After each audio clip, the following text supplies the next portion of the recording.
Welcome to that 80s show, and I hope that you are oiled up and ready to get Lamas. Not you particularly, Dory. Oh yeah, I was wondering. Everybody in general, we are going to engage in some industrial level, cruise level Lamasing. Cruise level, eh? Singles cruise level Lamasing. We'll explain what Lamasing is later. Mm-hmm. It involves going down a Lamas hole, which then necessitated a trip to the Urban Dictionary. Yes. Heavy on the dictionary in that equation. Mm-hmm. And oh boy. Let's just say Paulo has been living in a very dark place the last few days. So have you. You've seen the photos. I have. Yeah, I shared the photographic evidence with you. I've been looking so forward to the show because we are going to have, what's the Ruffles rolling on floor laughing. Are we aged enough in that show that we can reference old, early day cell phone slang? Ruffle. I don't know. Because I feel lol. Everyone knows lol. Everyone knows lol. Ruffle was a bit much. But what about Ma'o? Ruffle Ma'o. Lamasing my ass off. Lamasing. Dory, do you believe in hell?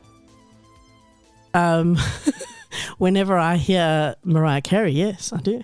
Okay. I do. Okay, you're on the right track. I figured I would be. Yeah, you're on the right track because your hell is Mariah Carey. My hell is Toto, Africa. Most people's. Right? Yeah. Now, I don't like that song, not because I'm particularly woke about the lyrics, because who can imagine some men, I think they were Canadian. I don't think they were American. I'm not sure. But anyway, I mean, back in what are they supposed to know about Africa? I mean, they weren't being malicious. If you're writing a song about it, do some research, go to the library, find an encyclopedia, do some reading. They were in the library according to their music video. They did have a globe. Maybe it was just a bad library. Okay? So I don't think there was any malice in it, unlike the guys who did Tintin or Band-Aid. Band-Aid. But there's something about that song that just, you know what I think it is? Do you remember back in the 80s they used that song for a Castle Lager ad? Late 80s, early 90s. They did. People now go, oh, fuck, I remember. I think that was it for me. I think that's what really, because that ad was on all the time. And I was like, I just want to go back to looking at Alyssa Milano. The fuck am I listening to this for? I have another theory. Right. I think it's such ridiculously easy listening that people have a physical reaction to it because it's actually not a terrible song. It's so inoffensive. It really is. I think you're onto something. It's actually so pleasant. I think you're onto something. That the whole world can't like it.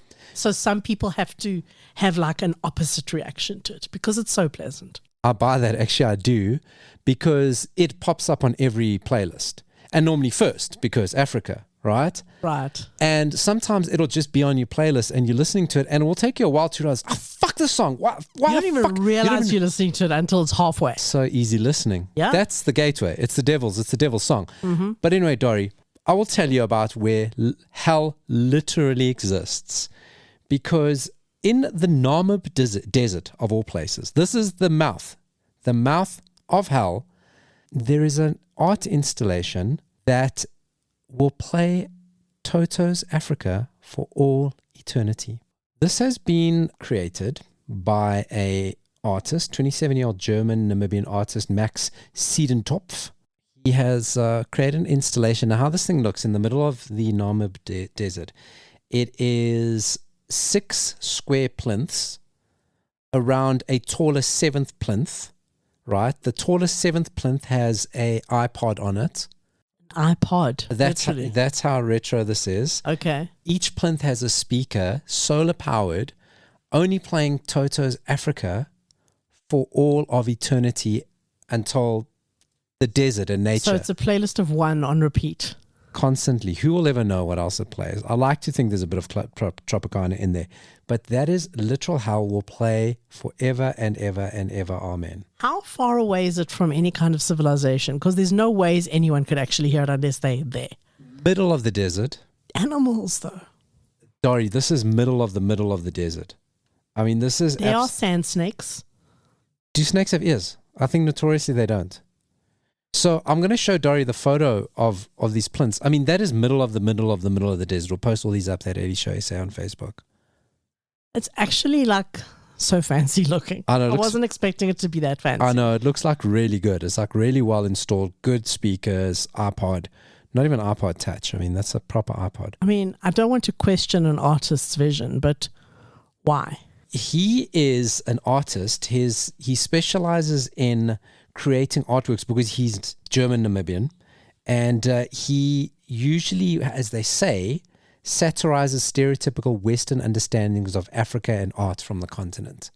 So of course, satire. That's satire of Africa because, to your point, do some fucking research. Yeah. So he goes, you know what? Let me play the song Infinity, Infinity, Infinity.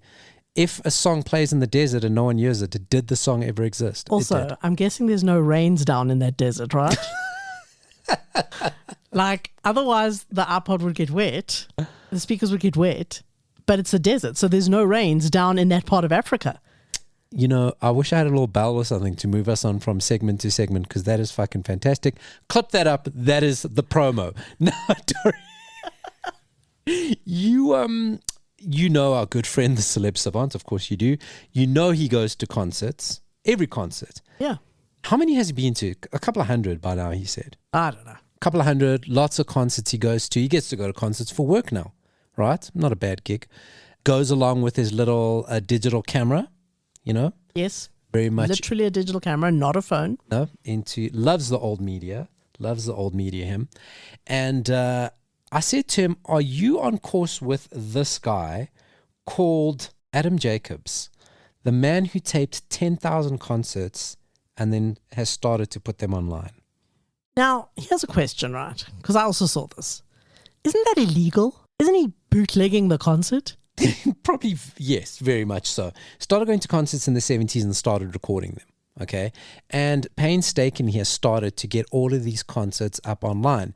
Now, you actually do raise a very good question because he's not doing it by himself. It is the Internet Archive, which is now helping him, a volunteer organization that is helping him get the tapes, digitize them, and then upload them online. And Is this video or audio? It's all audio. Okay. And you can now donate to the Internet Archive. So I suppose there is a degree of bootlegging here.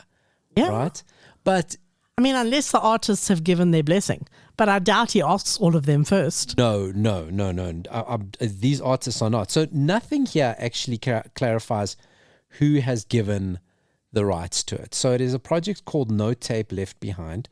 It's for free public access. So I suppose it's only bootlegging if you are charging for it. He's recording it and making it available for free. It's a very grey area. It's very grey because, I mean, then people will just be like, I don't need to buy a ticket for the concert. I'll just listen to this guy's stuff. And when I present a story to you, I'm never quite sure which angle you're going to take. And I try to second guess how you're going to respond to something. I did not expect the bootlegging part of it and trying to justify, well, what if somebody wants to buy tickets to a concert from 40 years ago? He's stealing money from these artists. So I went, of course, it's very well laid out. There is some videos. So 118, specifically from the 1980s. I went to the 80s to see who did he go see in the 80s, okay. Right? I should have actually gone to look to see in the 70s because he went to, so here's some of the people he went to go see in the 80s. I'm not going to mention all of them because some of them I don't know. Okay. Some of them are probably nobodies, but some of them are probably right in your wheelhouse of obscure bands that nobody knows. So he's gone to see people like Tracy Chapman, Sugar Cubes, R.E.M. He's seen New Order, Sonic Youth, Nick Cave and the Bad Seeds, Aztec Camera, which you introduced me to. Right. I'm going to say other names too. You might know them. Billy Bragg. Oh, how do you not know who Billy Bragg is? Fuzzbox. Of course. They had a song called I've Got a Fuzzbox and I Know How to Use It. Okay, there you go. Said Lorenzo Lamas. Right. Full Fathom 5. That sounds hip-hop. Yeah. Spies Who Surf. No. Okay. What I actually should have done, right? Yeah. I should have actually gone to the 70s because he went to go see people like Sonic Youth, who became big in the 90s. Sure. He went to see Nirvana 3 times between 88 and 89. Now, Nirvana only broke big in 91. Yeah. You can go back and listen to it. Man, I don't think Dave Grohl was part of Nirvana at the whole time. Yeah. Right?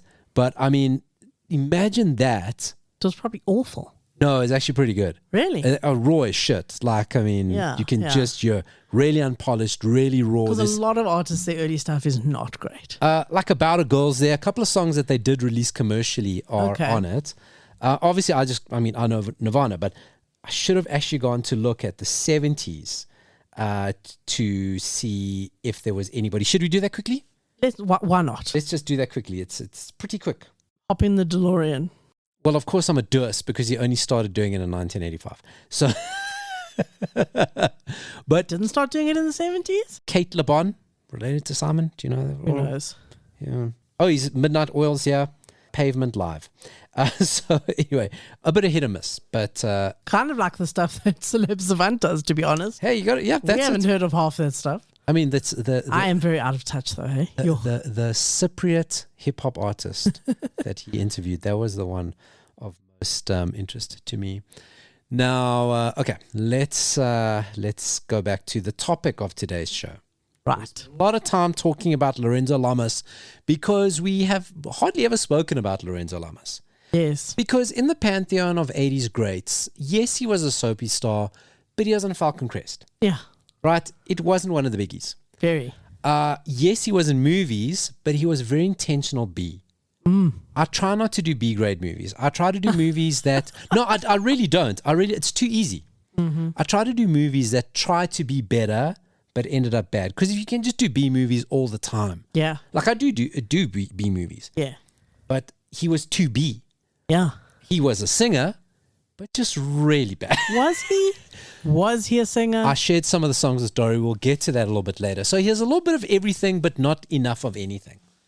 Jack of all trades. So we get very excited when we see that he is dating Heather Locklear. Yes. Thought of a name for them as a couple. You did, and it was so good. What was it again? Lamlear. So everyone's very excited. Everyone's, Lorenzo Lamas having his moment. Everyone's remembering Heather Locklear as their crush. Fantastic, good times, great couple, still great looking, really good. But the thing that arises, we go, it's weird that they never got together in the 80s. Right? And I said, are you sure? So I did some research, Dory, because that's what I do, Dory. Yeah. This isn't an award-winning podcast because I sit on my ass eating flings. Right. No, it's an award-winning podcast because I sit on my ass eating flings doing research. Right. As you can see by my fling-stained keyboard. Right. Okay, right. Now, I was like, there is no way. You're quite right that they weren't together in the 80s. So I start looking. Lorenzo Lamas and Heather Locklear. Could they have been at the Playboy Mansion? Could they have been at the Emmy Awards in 1987? Studio 54. But I think it was closed by then. Oh, yeah. I suppose. Could they have been at a cocaine party at Bridget Nielsen's house, right? Finding photos. Oh, then one very, very interesting Google search because, of course, you look Lorenzo Lamas. You find a lot of photos in Speedos. Only in Speedos exclusively. But then I stumbled upon something very interesting. We have spoken on the show before about Playgirl magazine. Right. You get Playboy. Yes. But nudies of ladies. And then I said, well, ladies like stuff as well. And out came Playgirl. Yeah. Now, of course, great articles, much better than the Playboy articles. But they particularly went after all the big stars of the day and put them in Playgirl. We've spoken about David Hasselhoff in Playgirl. We've spoken about Burt Reynolds in Playgirl. Spoken about Tom Selleck in Playgirl. And Lorenzo Lamas was also in Playgirl. Now, to be clear, these guys never bared all. It's not nude, correct? It's not. It's not like Playboy. No, not like Playboy and not like Hustler. No. You don't see as much as in Hustler, but it's still more than in Playboy. Less than Playboy. Listen, they were hairy men. Like, there was a lot of chest hair. Right? Manscaping was not a thing in the 80s. I'm just going to remind everybody. Yes. There is no smoothness. In fact, the smoothness was frowned upon, perhaps. Yeah. Like not the manly. hairier you were, the better, right? Yeah. Not manly at all. No. Right? And one of the byproducts of Playgirl is that huge readership.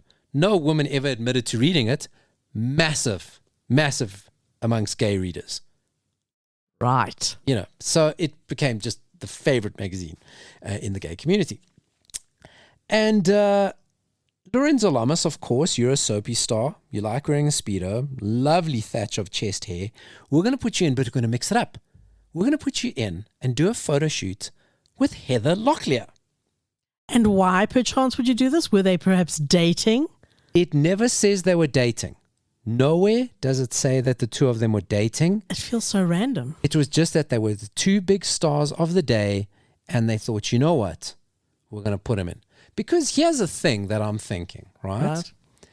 80s husbands weren't like, weren't as liberal as husbands of today. Weren't open-minded. They right? were more Al Bundy. More Al Bundy-ish, yes. Right. So if your husband shows up, if your wife shows up and she wants to have a Playgirl, if you can give a little bit of something for him, it's fun for the whole family. Right. So if it's Lorenzo Lamas, put in some Heather Locklear, the couple can enjoy it together. Because Heather Locklear would not do Playboy, right? Not that I don't have that edition particularly. No, I don't have that one.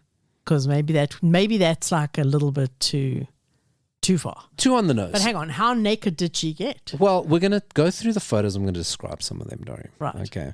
We're going to have to pop in your glasses because I'll put all these up, that 80 Show essay on Facebook. I'm going to zoom in on this so it gets pretty big so we can just talk the photos through. Now, on the cover is the two of them standing. He's in the back, black Speedo, lovely beard, beautiful mullet. She's wearing a red bikini standing in front of him, hand on hip, other hand behind head. Right. But smiling. This is not saucy. This is just, hey, fun. We're just chums. And we're just going to take our clothes off around each other. So we're going to look at a collection of the photos here.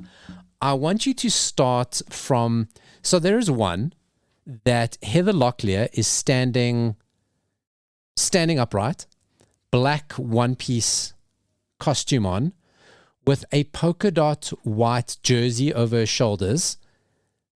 Now, it's the second here from the right. Please do not talk about the photo on the left. This is what we're closing with, Dory. Okay. Discipline yourself. All right. Now, in the one I've described with Heather Locklear, full costume, polka dot jersey, where is Lorenzo Lamas in this photo? Oh, my God. Between her knees. Yes, he's lying on the floor. Yes, and his head is between her knees. Yes, so that's one. This is the artistic impression we're dealing with. Then there is another one of kind of like a half-body shot, both of them staring off in the distance. She's got her arms wrapped around him. Okay. Then the next one, again, Heather Locklear standing upright, a one-piece, a strapless one-piece costume, a straw hat. Mm-hmm. He is now standing for the first time not in a Speedo, wearing a like white PT shorts. Okay. No top on. What does he have? What does it seem that he has over his shoulder, Dory? What the hell? Hold on. I literally can't see what that is. It's either a vacuum cleaner or a snake? I was going to go, it is misleading because he's got something long over his shoulder. Over his shoulder. It looks like a hose pipe or jumper cables. That's what I'm seeing. Now, honestly, when I first looked at it, I thought vacuum cleaner. See, she's wearing a little straw hat. So I imagine they're outside gardening, but they're inside in a studio. I think it's a hose pipe. It's a very large hose pipe. That's what she said. I know. Right. There is another one of him now leaning against the wall in black Speedo, and she is wearing like a costume that they had in the 80s. That's multiple pieces. It's like got it's a three-piece actually, because it's got a white bit that covers the front and the back, a black underbra, and then like a black belt around the waist. Dory, you've seen them. Everybody had those costumes in the 80s. Oh, that thing. Yes. Okay. But the coup de grace of this is the one that had us going, what the fuck is this? Is the one that had us going, they definitely, if they didn't date, they definitely hooked up. Without doubt. Now, describe the photo so people can understand why we suspect they hooked up. Right now, you should be looking at these photos. They are in the show notes. So just click on the link for it and check out what we are talking about in here. This is the one that I can blow up huge. It says view larger image.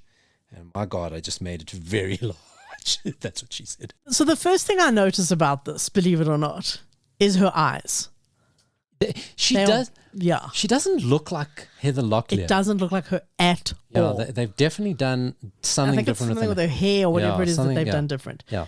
But imagine, okay, so he's lying on the floor on his stomach with his kind of resting on his elbows, so he's not flat down. And she is literally lying on top of him with her legs straddling him.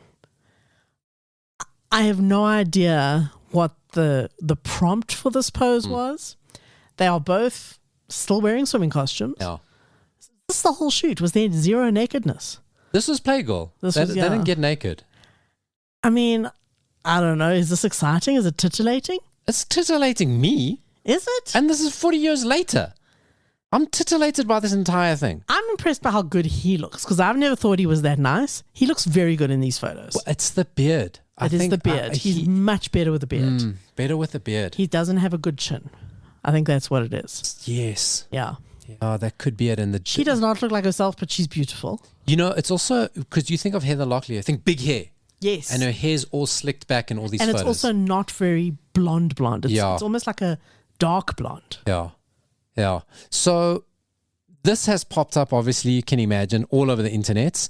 To the point Lorenzo Lamas has even commented, laugh face, laugh face, laugh face. I can't believe this is 43 years ago. Let me go get that Speedo. He didn't say that. I added that, but he should have. Lorenzo Lamas, I am available to write your X's or your threads. Threads, as the children use on the internet. So that is part one of Lorenzo Lamas' exploration. Oh, okay. I mean, imagine just being a fly on the wall of their place. I mean, assuming they're living together, who knows? It would just be interesting. I bet you they're not even that interesting. I bet you they're just a normal couple. Yeah, they're in their 60s, Dory. Yeah. They're not going to be that interesting. I'm so sorry to say. I do imagine with a little bit of a smile that they sit and watch their old stuff with a bowl of popcorn, laughing at themselves. Do you think so? I think they probably both got good senses of humor about themselves. Because they were super cheesy in the 80s. Now, I said to Dory, you know, this week's show is going to go down a very deep Lamas hole.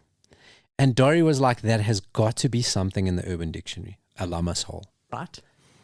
Lamas hole is not, but the term Lamas is in the Urban Dictionary. Right. It's in for three different things. The other two are boring. This one I particularly enjoyed. In the Urban Dictionary, if you look up the word lamas, of which a lamasing or being lamast, it says the sexual act, but it can work without. Right. It says in which a woman and a man, but as I describe it, you'll see both. The lamas is a sexual act in which the woman is on all fours, with the man behind her slightly sitting on her, pulling on her hair such as to simulate riding a motorcycle.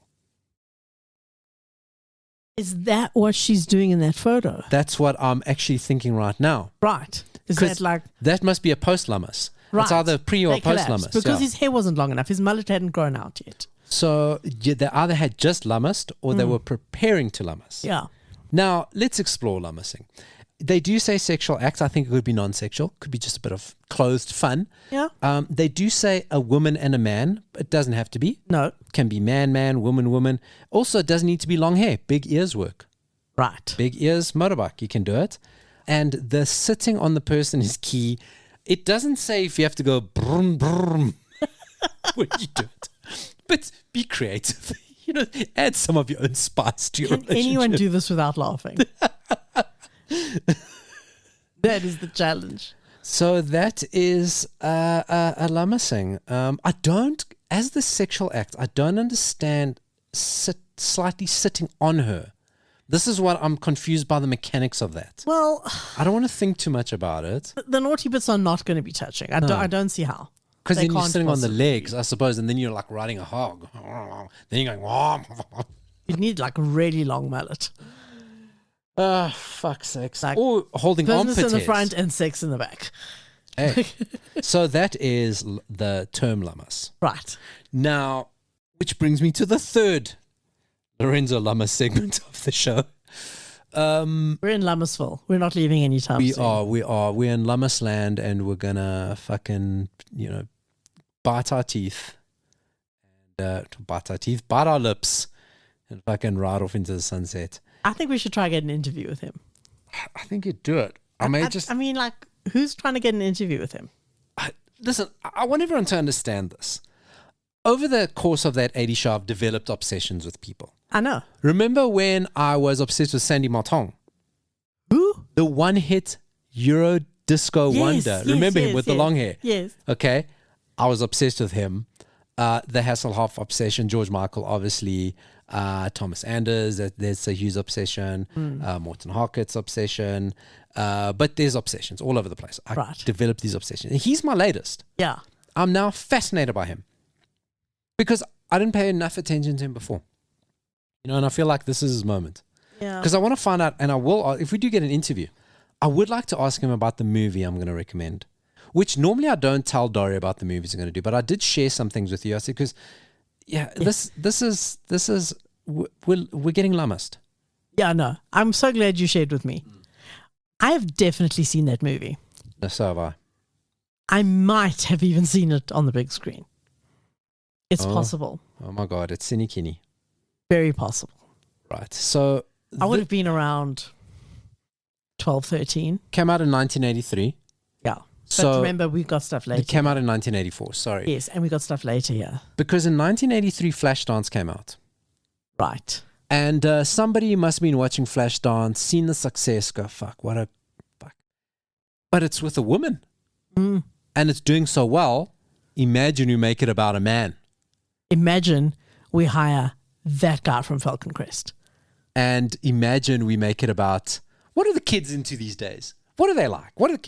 Breakdancing, okay? Mm-hmm. Graffiti, kids love graffiti. Let's make it about that. Mm-hmm. And rapping. And let's get the guy who clearly can't rap to rap. Or dance. Or dance. Or act. Well, we still want that interview after all.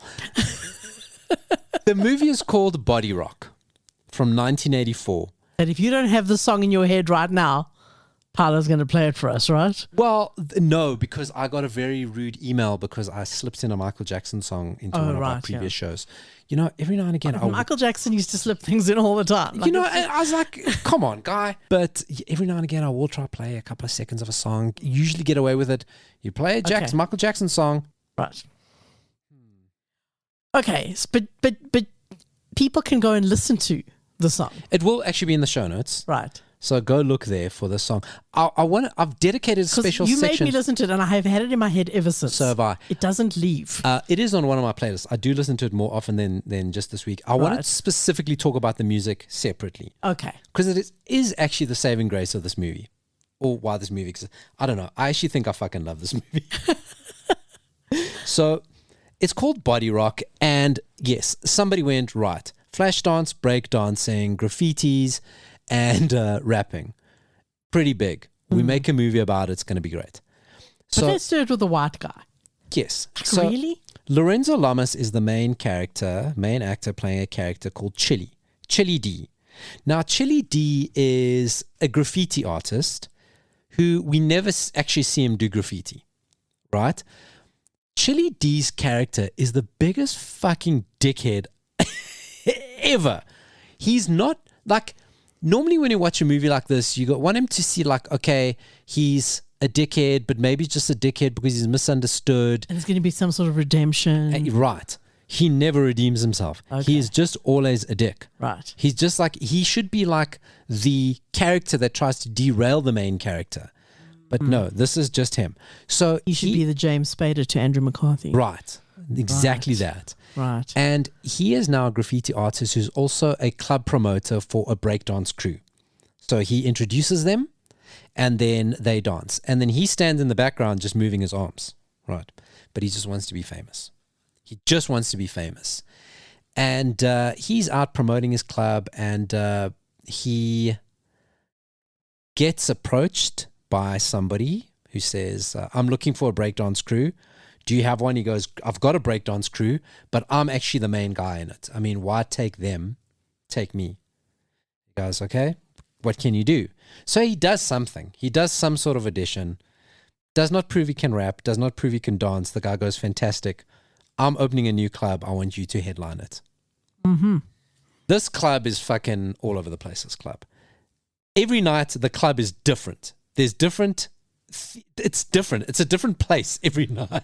Okay. But the club set scenes are really good. So there's like one club scene where everybody wears this day glow and they go on this like mission. This is a show at a club. It's fucking massive, the stage that they're on. It's just never ending. Right. Really good scene posted up. That 80 Show SA Facebook. That day glow scene. The day glow scene, yes. It's a day glow. Epic. It's kind of like Tron meets Ninja Turtles. It must have been so ahead of its time, in its time. There are a lot of things like that in this movie, yeah. And a lot of really interesting shots and concepts and set pieces because the director was a music video director. Makes sense. He actually did music videos for Bon Jovi, right? Okay. So there are little closed pieces and the music is really, really good. So there's an opening scene where all the whole breakdance crew is like moving around New York dancing. That's good. The stuff in between. The rest of them are good, yes. Yeah, no good. So Lorenzo Lamas now becomes famous. He's finally got his dreams. From being a club promoter, he just gets a record contract. He gets a new apartment. All just falls in his lap. He's going around in limousines. He's having the world's worst sex scene with an artist. Now, Dory, I shared that sex scene with you. The key sex scene in the movie. Do you want to describe it? Did you share it with me? Why do I not remember this? Okay, because you've wiped it from your mind. So there is a character that he meets. She's an artist. Now, in it, of course, now Chili has got a girlfriend, but the girlfriend's not cool enough for him. So he now has got a new girlfriend, right? And she's an artist, and he goes up, and now they're going to do their first sex for a first time. But they dance around each other in this awkward, kind of supposed to be seductive way, but it just makes me feel dirty. She's wearing this weird leather bralette thing with zips, and he's unzipping the zips to expose her nips. I had totally wiped it from my brain. You did. And they're trying to seduce each other. It's like he literally can't get her clothes off. No, it's like he's too many really zips. struggling. Yeah. It's so awkward. But his clothes to get off are easy because it's just one big long zip. Jumpsuit zips it all off, and he's suddenly naked as she drops to the floor. She's like writhing against him, like with her back against him, and he's trying so hard to like get her clothes off without actually touching her boobs because, you couldn't do that. Oh, 80s, you could do that. You definitely could. Yeah, you could definitely do that. And the thing that bothers me about that... She also looks old enough to be his mother. I hate to be judgy. I'll talk about his mother in a second, but he worries me in this jumpsuit because it's a leather jumpsuit with obviously a full zip. He's definitely not wearing any underwear. He's super hairy. Something gets stuck in there, and we're having there's something about Mary scene. Very much so. Right? Now, that's awkward. His mother, yes, his mother is part of it. Now, Chili D tries to be the coolest guy in New York, but he still lives with his mother, who I can't make out if she's an alcoholic or not. She's definitely not 80s, of course she was. She's definitely not a well woman. Okay. A well woman. Okay. A woman of the well? Oh, yes. She has been down a well. And she's a random character. We only know about her as a kind of a joke because he's trying to like show off to another girl, takes her up to his apartment, but he's got to make sure his mother's passed out first before he can bonk her. Right, so his mother does play a part in this. So he now, of course, typical movie arc, he's now famous, he gets everything. His friends keep coming to him and say, hey, dude, you were supposed to bring us all up with you. We're part of the crew. And then he just turns his back on his friends. And then inexplicably, screw the crew, hey? Then inexplicably, at the height of his fame, there's this weird scene where he's almost going to break the fourth wall, where he actually does, because now he's got everything. Right. He's got the clothes, he's got the fame, and he's walking down New York, and every building he walks past, like people come out to stare at him. There's a scene where he's like looking up at the fire escape, and he's talking about the latest looks from Europe. Right. Popping his collar on his leather coat that has Chili D spray painted on the back. Okay. And he's kind of talking to you, and you go, can he see me? Like, this is so out of kilter with the movie. Like, it actually feels like he's doing an ad because he's not at the peak of his fame. Right. He's doing an ad, but it's not an ad. There's no cameras. Right? No cameras. And now he walks around with, and eventually ends up street. Everyone's followed him and he's standing there. He's the cool guy, right? And just almost after that, he loses everything. Apartment gone, slutty girlfriend gone, no car. And yet still no redemption. No redemption, but is redemption. Why does he lose everything? Or does it not matter? Because he's just a dick. Okay. He steals people's dance moves and then doesn't do them. Oh, that doesn't make sense. He's just a dick to everybody. But he proposes as his redemption, rap extravaganza. This is really what he proposes. Right. Where they're going to have one final battle. This is the way he says to his friends, I'm sorry. He never says, I'm sorry. He just says rap extravaganza, and his friends go, oh, he must be sorry. And it's this big thing at the club. And again, the club, spectacular set piece. They got this massive boom box. There's people jumping off it, flying off it. And one final dance scene. Mm-hmm. That's it. And is that where Body Rock plays? Body Rock plays over the end of this. And that's the movie, Dory. That's the movie. There is a scene where he goes to look for a job. And he's at the employment office. And this is the literal script. The interaction between him and employment counselor. Employment counselor, what kind of work do you do? Chilly, long pause. I would, well, basically anything. There must be some kind of work you would do. Well, I wouldn't do anything nasty. Such as I wouldn't want to be a trash man or something like that. If you could do anything you want, what would that be? I would like to be like Muhammad Ali. Oh my God. Oh, so you box? No. She says, when you go out for job interviews, do you usually dress like you have today? Pointing to his dusty red pants, his raggy headband, his ripped jean jacket, and no shirt, exposing his hairy chest. Absolutely. I like to look fresh. Fresh. Fresh. Now, the Muhammad Ali thing is he wanted to be the greatest, because he gets into that later. Right. This is what a dick he is. It's what a dick he is to everybody. You get the sense of Lorenzo Lamas in this movie that I don't think he quite knew that the subculture of breakdancing and all, like hip hop, and I don't think he knew it existed. Right. I think he thought all this stuff was just made up for the movie because it doesn't seem like he ever spent a moment with somebody who is in this world, because that's what you do, right? You just go find a hip hopper, breakdancer. Dory, it is actually so bad that I definitely watched this movie at some point. Lorenzo Lamas was nominated for a Raspberry, didn't win. It was nominated for a Raspberry for Best Film, didn't win. That's how bad it is. It's so bad it's not bad enough. You know what I mean? It's not even artistically bad. It's not good bad. Yeah, it's so bad. It's just bad. It's just bad, but it's bad, it's brilliant. Now, the one saving grace was the soundtrack. Right. And this is, so it features 2 songs by Lorenzo Lamas. Are you calling them songs?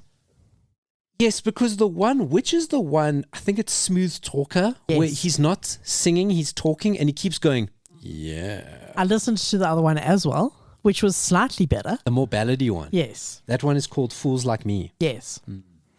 But Smooth Talker. It's basically goes, words that don't make any, I'm just saying words. Creepy. It's creepy. Let's just be honest. Goes. Now, when I saw that song Smooth Talker, I was like, holy fuck, it is written by Michael Sembello, who, of course, wrote and won a Grammy for Maniac on Flashdance. That's how close this movie is to Flashdance. Because I didn't see him first. I saw Danny Sembello first. I was like, what a rip-off movie. They even get a fake Sembello. No, Michael Sembello wrote the song.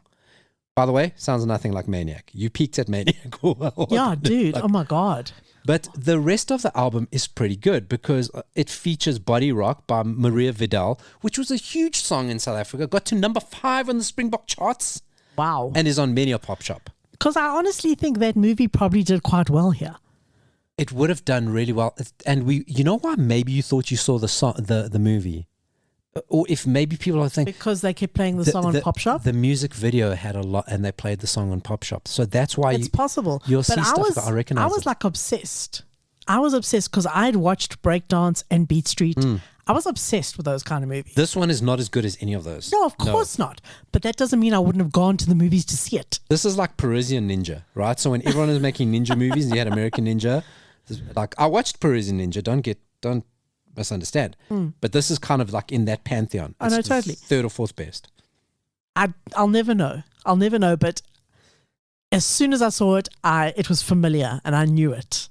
Do you know what I mean? I knew it. So when you hear Body Rock, you'll know it. Yeah. Other people like Roberta Flack is on this on the soundtrack. Ashford and Simpson is on the soundtrack, and Laura Branigan with Sharpshooter is on the soundtrack. Wow. So that I actually think the weird sex scene is to that. It's actually not his song. It definitely is. Yes, it's to Laura Branigan. Yes. So the soundtrack is pretty good. Pretty good, except for the Lorenzo Lamas songs, which themselves are fucking actually quite great as well. They're so terrible. They really are. So that is the movie Body Rock, Everybody's Got the Dream. Tagline. The director is Marcelo Epstein, no relation. I'm so excited about having told you about that movie. I really want you to watch that movie. Do you think Michael J. Fox would have a good sense of humor about Body Rock and Lorenzo Lamas? I wonder. So, what if they ever met? Maybe we're going to find another Playgirl Photoshoot, a double page spread. Back to the Lamas. You work in news. We've worked in news organizations together. And a common thing that news organizations do is they prepare obituaries. Oh. Right? You just got to be ready. You got to be ready to go. I remember you and I worked on Nelson Mandela's one. Right. And we had updated like every couple of months. Many times updated, yes. And it's what news organizations do. They just have an obituary for pretty much everyone you can think of just ready.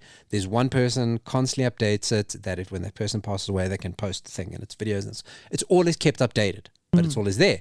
But of course, it opens up the door to be played by mistake and mistakenly announce someone's death. Yes. Poor Michael J. Fox. Oh, no. So, a couple of weeks ago, just before Easter, CNN mistakenly published a pre-made tribute video titled Remembering the Life of Michael J. Fox. They played it. On CNN? I can't believe they made such a big mistake. Have you watched CNN lately? So, they played it at once. Everyone panicked. An intern got fired. And online went crazy. And Michael J. Fox saw it and responded with this. How do you react when you turn on the TV and CNN is reporting your death? Do you A, switch to MNSBC or whatever they're calling themselves these days? B, pour scalding hot water on your lap? If it hurts, you're fine. C, call your wife. Hopefully she's concerned but reassuring. D, relax. They do this once every year. E, ask yourself, what the fuck? I thought the world was ending, but apparently it's just me.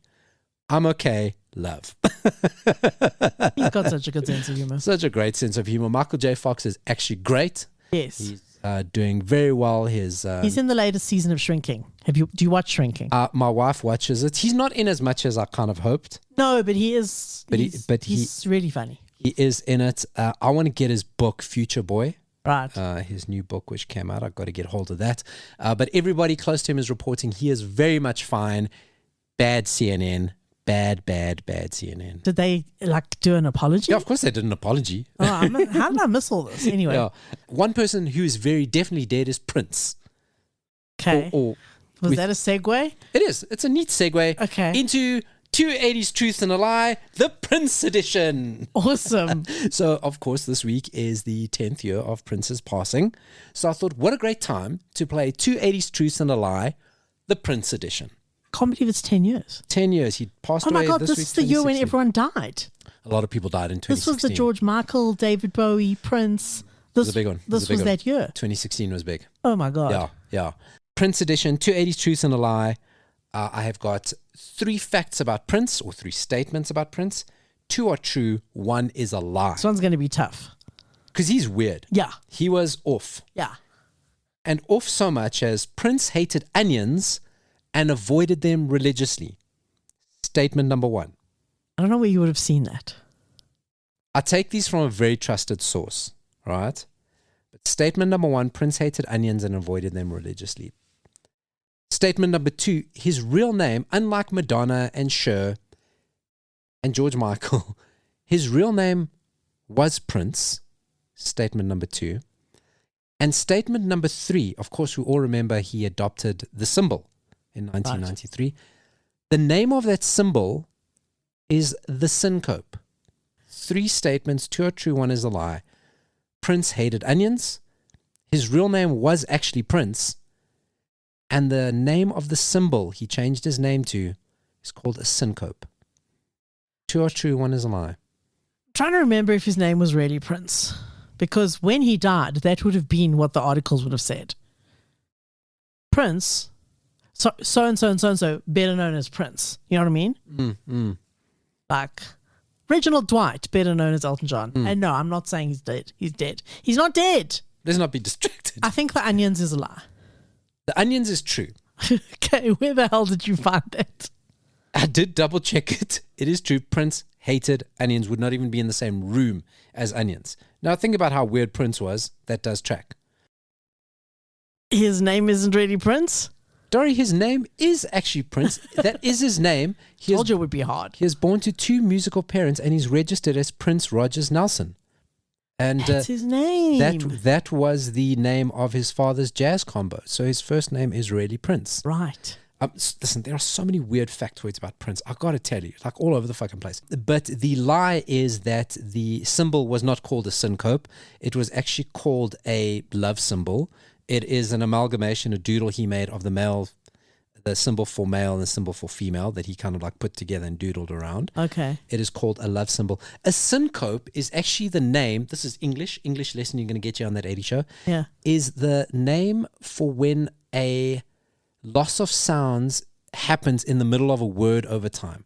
So, for example, chocolate becomes chocolate. Right. Every becomes every.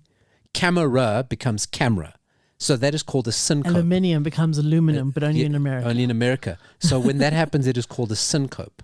I've learned something new today. Yeah, but his symbol was called the love symbol. But other things, his original favorite color was orange, not purple. Just so much stuff about Prince. So many weird things, but that is 2 80s truths and a lie. And you've learned something today. I have, and I was so bad at the game today, but I knew I would be. Yeah, it's Prince. Yeah. He's really going to throw you off. Yeah. The onions is very random. I read it in 2 different sources, and neither of them were ChatGPT. So I trust it. And one of them... Not an onion source. Do you ever follow... There's a blogger called Eric Alper. I know Eric Alper. Yeah, he's fantastic. It was on his blog. Okay, and then it's true. He's pretty good. Then He's like in the music industry. He's pretty good. So I will trust him. I hope you can emerge from this it's quite a intimate Lamas hole that we now record in. Yes. Okay. We're going to emerge from it. It is a story underground, and we're going to emerge into the sunlight, which we haven't seen for like an hour and a bit now. Yes, and wipe the goo off ourselves. And that is going to be it. That is going to be what happened in this Lamas hole. So everything you heard about in the show today can be found at Eddie Show SA on Facebook. Go check out that installation from hell, Africa being played infinitum. I'm kind of curious to go there, but like, how do you get there? He created a map. Created a map of Africa with Namibia circled and said here. Yeah, but I mean... Satire, Dory. Yes. Satire. So listen, we want you to go into our show notes, go on the 80 Show Facebook page and look at all that lovely, lovely photo shoot of Locklear. Before they were Locklear, they were just friends, apparently. Right. And what seemed to have been the origin of Lamasing. Thanks for joining me, Dory. Goodbye. Bye.